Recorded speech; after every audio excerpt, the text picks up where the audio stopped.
programang ito ay rated SPG. Striktong patnubay at gabay ng magulang ang kailangan. Maaaring may masiselang tema, lengguwahe, karahasan, sexual, horror o droga na hindi angkop sa mga bata.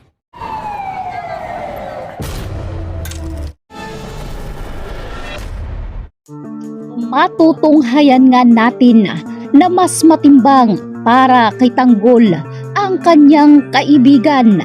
Dinatnan ni Tanggol habang pasilip-silip siya sa kung ano ang masakit na ginawa ni Rigor sa kanyang mga kaibigan, lalong-lalo na si Enteng. Kitang-kita ni Tanggol kung paano pinahirapan ni Rigor na mamili si Enteng sa pagitan ng kanyang mga kaibigan at ng kanyang ina. At dahil agaw buhay at kritikal si Mirna, sinabi ni Mirna sa kanyang anak na si Enteng na kinakailangang iligtas umano nito ang kanyang mga kaibigan at huwag umanong isusuplong ni Enteng kung saan man ngayon nagtatago si Tanggol.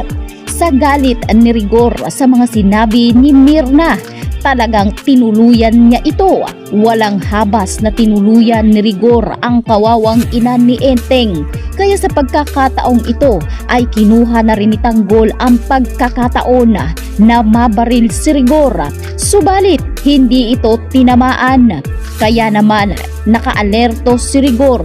Agad na siyang nagtago habang si Enteng ay dali-dali niyang kinalasan ang mga tali na nakapulupot sa mga kamay ng kanyang mga kaibigan habang paulit-ulit na binabanggit ang salitang patawad.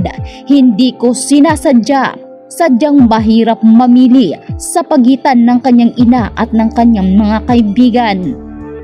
Bagay na naiintindihan nila Bulldog, Enteng, Thanos at itong si Dolfo.